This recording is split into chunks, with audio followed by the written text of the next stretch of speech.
반갑습니다, 형님들. 안녕하세요. 오늘은 이제 해외 축구 챔피언스 리그 한번 다뤄보도록 하겠습니다. 오늘 이제 챔피언스 리그 한 9경기 정도 있는데, 지난 이제 제가 1차전 때 분석했던 것들과 함께, 그리고 1차전 결과 같은 것들을 바탕으로 한번 보완해 보도록 하겠습니다. 자, 오늘 첫 경기 이제 아탈란타 대 클럽 브리의 경기인데요. 일단 얘네들은 작년에도 붙었었습니다. 작년 이제 플레이오프에서 그때 이제 아탈란타가 꽤나 윗순위였는데 브리웨이한테 잡혔었습니다. 아탈란타는 이번에 1차전에서도 파리 생제르맹한테 되게 좀 쉽게 쓰러진 바가 있었는데, 사실 이제 시즌 초반에 이제 아탈란타에 대한 리스크라면은 그 루크먼이 합류를 할 수 있냐 뭐 이런 부분이거든요. 원래 이제 루크먼은 작년에도 이제 뭐 아탈란타의 돌격 대장이었었고, 근데 이제 파리 생제르맹이랑 링크가 좀 있었어요. 그래서 자기도 막 팀을 떠나고 싶다, 아니면 이제 그 전에 가스페리니 감독이랑 불화가 있었다든지 이런 것들이 있었는데, 가스페리니 감독이 떠나는데도 지금 팀이랑 전혀 이렇게 좀 대화가 안 되는 모습이 있나 봐요. 4분밖에 출전을 하지 못했고, 돌격 대장이자 에이스 이런 선수가 나오지 못하고 있는 점들, 이런 건 아쉽다고 할 수가 있는데, 이 밖에도 또 아탈란타는 윙백이 상당히 강력한 팀이지만 이제 잘레스키도 못 나올 수도 있고요. CDK 마찬가지로 못 나올 수가 있다. CDK가 아마 클럽 브리의 출신일 거예요. 그리고 또 수비 쪽에도 뭐 스카이빈이라든지 이삭 이런 센터백진들이 전부 다 부상에 빠져 있다. 이런 점들이 아탈란타가 시즌 초반 되게 못했던 거에 비해서 요즘 괜찮아지긴 했지만은 불안한 요소라고 할 수가 있겠습니다. 그래서 저는 지난번에 이제 클럽 브리의 경기도 봤었는데, 경기 자체를 되게 좀 잘했었어요. 브리에가 그때 이제 모나코를 상대로 특히 뭐 홈에서 4대1이라는, 특히 전반전에만 3대0으로 앞서갔었죠. 참 대단한 축구를 했었는데, 뭐 이후에 리그에서는 2승 1무였다 이런 건 있지만 여전히 리그에서 최강팀 중에 하나이기도 하고, 여러 가지로 저는 이거는 지금 아탈란타의 모습으로는 그렇게 전망이 밝아 보이진 않거든요. 저는 이거는 배당 대비 첫 경기부터 약간은 역배 냄새라든지 뭐 프레임 같은 것들을 바라볼 만하지 않나. 아무래도 뭐 브리의 프렌 같은 쪽으로 보고 싶고, 여기다가 좀 오바 같은 것들도 같이 한번 생각해 보도록 하겠습니다. 사실 아탈란타가 예년만큼 지금 오바세가 조금 많이 보이지 않는 점들, 이런 것들이 거슬리긴 한데, 그래도 뭐 오바 같은 것들을 한번 생각해 봐도 좋을 것 같기도 하고요. 자, 그리고 다음으로 이제 카이라트 알마티랑 레알 마드리드입니다. 뭐 아시다시피 이거는 전력의 편차는 상당히 큰 셈이지만 이런 변수들이 좀 있죠. 자, 먼저 마드리드에서 이제 카자흐스탄의 알마티까지의 원정 거리가 10시간 50분에 달한다. 비행거리가 엄청나게 먼 곳입니다. 그리고 이제 레알 마드리드는 직전 경기 아틀레티코 마드리드와 이런 더비 매치에서 아주 뭐 참패를 당했기 때문에, 레알 마드리드 관계자는 이런 원정 가는 동안 정말 장례식장 분위기였다, 이런 얘기까지 하더라고요. 그리고 이제 또 뭐 기온 차이도 좀 있을 수 있습니다. 아직까지 뭐 유럽이 조금 더워가지고 쿨링 브레이크도 하고 있는데, 아시다시피 카자흐스탄은 연평균 기온 같은 것이 되게 좀 낮은 쪽이기도 하거든요. 그래도 이제 알마티는 기온이 그렇게 딱히 막 낮지는 않다, 이런 기후적인 부분에서는 큰 차이는 없다는 소리가 될 수가 있고요. 당장 작년에도 이제 첼시가 그때 이제 아스타나 원정 마찬가지로 그 카자흐스탄에 간 적이 있었는데, 유로파 컨퍼런스 리그에서 그때는 그냥 원정에서도 막 2군 내고 대승했거든요. 그때는 엄청 겨울이었던 걸로 기억을 하고, 딱히 뭐 이런 기후 차이가 크지도 않았었습니다. 많이 춥긴 했겠지만은, 물론 레알 마드리드가 좀 시기상으로는 사이클이 끝난 시기이기도 하고, 얼마 전에 이제 지난번 챔스에서도 마르세유한테 홈에서 겨우겨우 이겼었죠. 그리고 뭐 귤레르라든지 마스탄투오노 이런 어린 친구들의 기용은 너무 큰 변화가 아닌가, 이런 것들이 좀 있기는 하고요. 거기다 또 레알 마드리드는 지금 이번에 챔피언스리그 소집 명단이거든요. 가장 주목해야 될 점은 일단 수비 쪽에 부상이 너무 많아요. 지금 그냥 주전들이 다 부상이라고 보면 됩니다. 맹디부터 해가지고 밀리탕도 이번에 못 나오고, 리디거랑 카르발도 다 부상이거든요. 그러다 보니까 이거를 좀 땜빵을 해야 된다. 뭐 프란 가르시아나 이런 선수를 믿는 분들도 계시겠지만 저는 좀 아쉬운 면이 있다고 생각을 해요. 그래서 이제 이번에 레알은 알론소 감독이 이번에 3백을 쓴다고 이미 좀 천명을 했습니다. 아마 알라바, 후이센, 그리고 뭐 카레라스 이렇게 설 것 같아요. 여기다가 윙백에는 프란 가르시아나 발베르데를 배치를 할 것이다, 뭐 이런 식으로 좀 땜빵을 한다고 하는데, 어쨌든 간에 뭐 이런저런 리스크들을 살펴봤지만 아무리 생각을 해봐도 많은 부상과 원정거리가 변수라고 하지만은 이 양팀의 전력차가 매우 클 것이다. 작년에 첼시가 아스타나 원정 가서도 대승을 했던 점들, 그런 점들이 생각나가지고 저는 이런 뭐 원정거리는 그렇게까지 뭐 큰 변수로 치진 않도록 하겠습니다.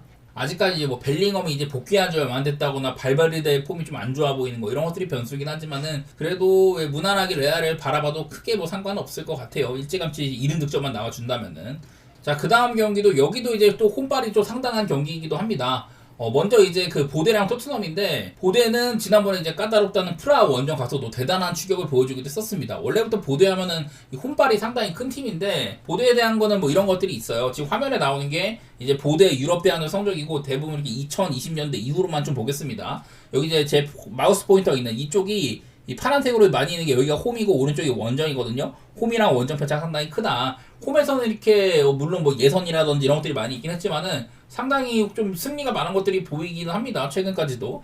당장 작년에도 굉장히 유로파에서 잘했었는데 5년 동안 유럽 대항전에서는 28승 3무 5패로 굉장히 강했다. 물론 이제 작년에는 홈에서도 토트넘한테 지기도 하고 본인들보다 위급 레벨한테는 뭐 지는 부분도 있었지만은 비슷하게 또 잘 버티는 부분도 있기도 했었습니다. 일단은 보대는 홈발이 상당하다는 거 그런 것들을 기억을 해야 되는데 반대로 토트넘은 얘네들도 유럽 대항전에서는 홈에서는 21경기 동안 무패였었거든요. 하지만 원정은 약했다. 그리고 또 이제 토트넘이 뭐 손흥민 선수도 떠났고 한 세대가 끝나는 이런 과도기를 겪었지만은 선수들이 커가는 게 뭐 눈에 보이는 지경이에요. 그만큼 요즘에 경기력이나 이런 것들은 확연히 좀 좋아진 것들이 있기 때문에 사실 저는 이거는 토트넘의 뭐 햄무? 물론 이제 보대 쪽으로 보는 것도 상관없지만은 작년에도 보대가 이렇게 압도적인 홈발을 보여줄 때 토트넘이 잡아본 적 있었다. 홈이나 원정 둘 다 박살을 냈다. 그런 것들을 생각해가지고 저는 그냥 토트넘의 햄무 정도? 크게 욕심은 안 부려도 될 것 같아요.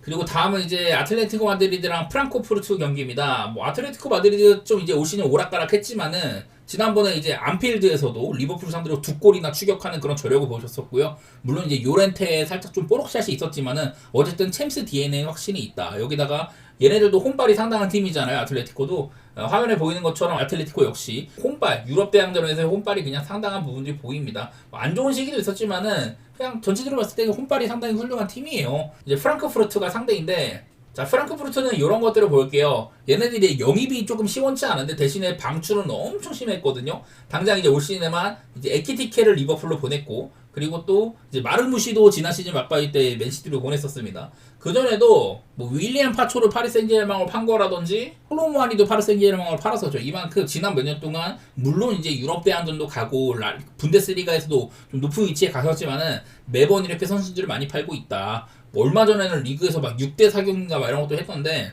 그냥 뭐 개인적으로 저는 뭐 아틀레티코 마드리드 보는 거는 크게 문제가 없다고 생각이 됩니다. 꼬마가 저는 이제 시메오네라든지 전반적으로 좀 빠른 선수들이 많은 거. 옛날에는 아틀레티코 마드리드 하면 수비가 먼저 떠올랐는데 지금은 뭐 수비가 강력하면서도 다소간에 좀 빠른 이런 강력한 압박과 빠른 전개 이런 것들이 좀 더 돋보이는 와중에 있거든요.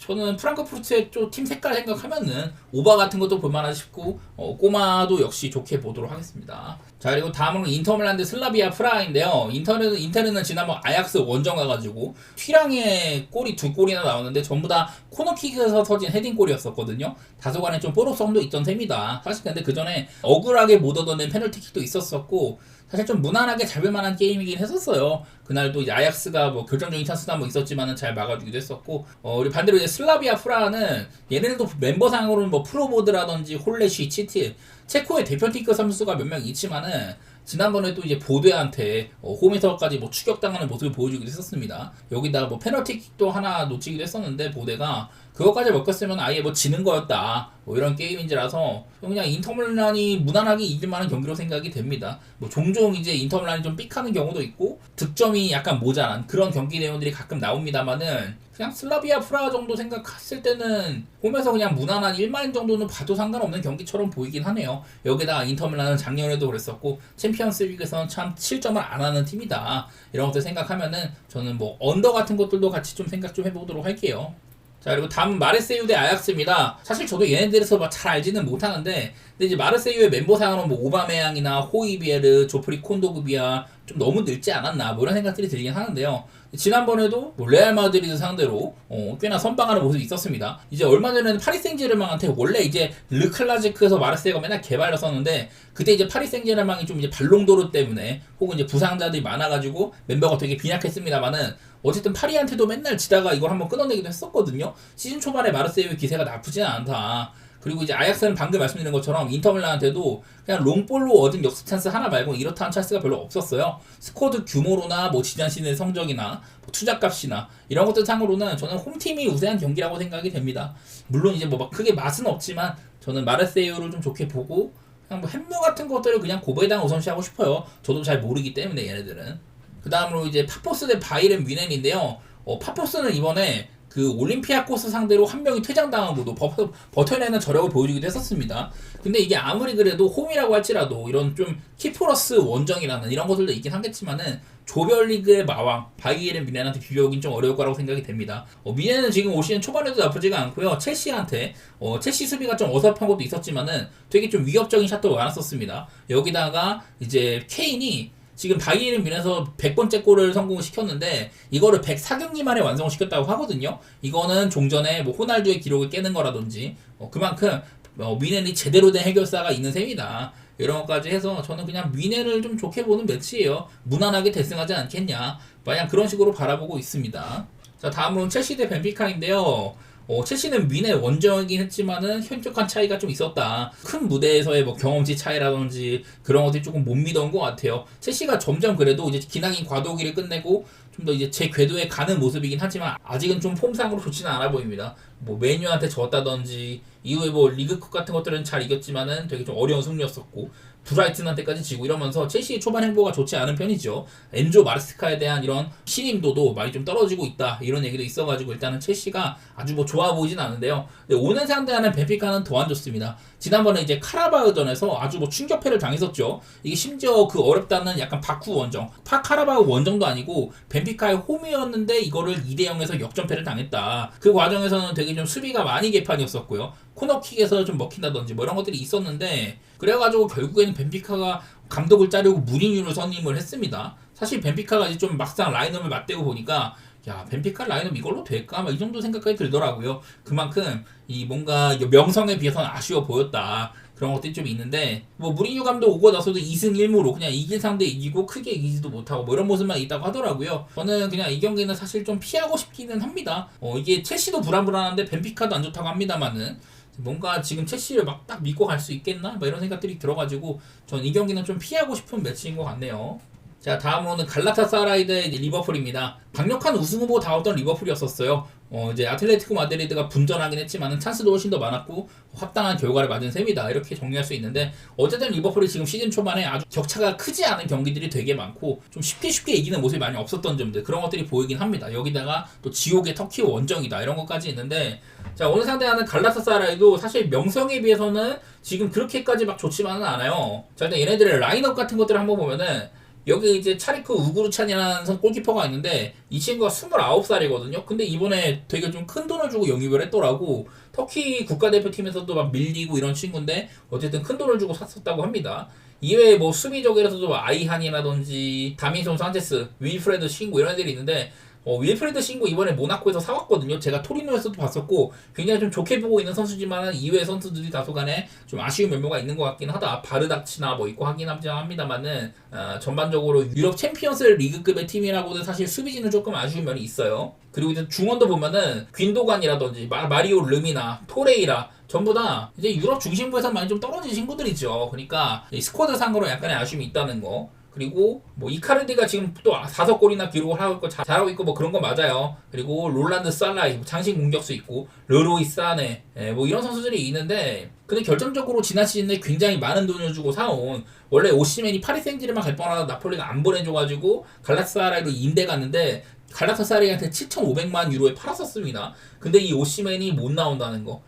작년에도 유로파에서도 되게 잘했고 리그에서도 잘했는데 지금 이제 부상으로 나오기가 어렵다는 점들 이런 것들이 좀 변수라고 할 수가 있거든요. 그래서 이게 상황이 리버풀도 지금 뭔가 신통치가 않지만은 갈라타사라이 역시 스쿼드의 상태나 이런 것들이 좋지가 못하다. 그런 것들이 겹치는 것 같아가지고 저는 그냥 얘네들의 팀 색깔대로 3.5여도 오바 같은 거 보고 있고 여기다가 리버풀의 승리 저는 사실 뭐 햄무 같은 것들도 고려 대상이긴 한데요. 그건 순전히 그냥 리버풀이 요즘 똥게임이 많다. 거기에 그냥 의존해서 보는 정도고 무난하게 뭐 리버풀의 승리나 뭐 오바 이런 쪽이 괜찮을 것 같습니다. 자 그래서 오늘도 이번에 뭐 챔스가 여러 이런 좀 그 핸디캡들도 다양하게 있더라고요. 그런 것들 바탕으로 좀 이렇게 살펴봤고요. 저는 좀 고배당을 선호하는 사람이기 때문에 얼추 예상도 물론 뭐 리스크도 많이 따릅니다만은 여러 뭐 햄무나 큰 규모의 마행값 이런 것도 한번 도전해볼 생각이니까 잘 참고되시기 바랍니다. 각종 기록들과 같이 감사합니다.